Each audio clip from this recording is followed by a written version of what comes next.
araw, bagong eleksyon 2025, patuloy ang pag-iikot ng mga senatorial candidate para talakayin ang kani-kanilang mga plataforma.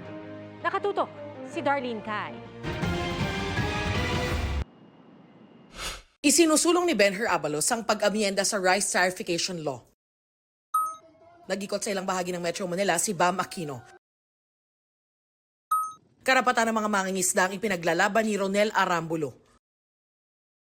Dumalo sa Grand Rally sa Butuan City sina Attorney Jimmy Bondoc, Senator Bato de la Rosa, Attorney J.V. Hinlo, Richard Mata, Philip Salvador, at Senator Bongo na nais ilapit ang serbisyo medikal sa mahihirap.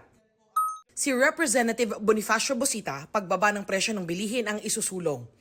Nakiisa sa caravan kontra abuso sina Representative Arlene Brosas at Liza Maza. Good governance ang plataporma ni Teddy Casino. Kinumusta ni Representative Franz Castro ang MSME sa Taytay, Rizal. Isinusulong ni Senator Pia Cayetano ang Doctor para sa Bayan Act. Libreng ospital ang itutulak ni Senator Lito Lapid. Libreng pabahay ang plano ni Manny Pacquiao. Dagdag ayuda para sa senior citizens ang kay Senator Bong Revilla. Isinusulong ni Attorney Angelo de Alban ang training para sa mga guro. Ipinaglaban ni Modi Floranda ang karapatan ng tricycle drivers. Nag-motorcade sa Marikina at Rizal si Attorney Raul Lambino.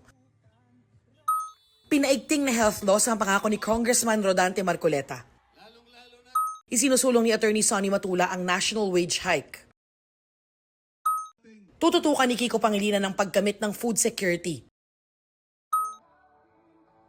Nag-motorcade sa Cebu si Ariel Querubin. Patuloy naming sinusundan ang kampanya ng mga tumatakbong senador sa eleksyon 2025. Para sa GMA Integrated News, Darlene Cai, nakatutok 24 oras.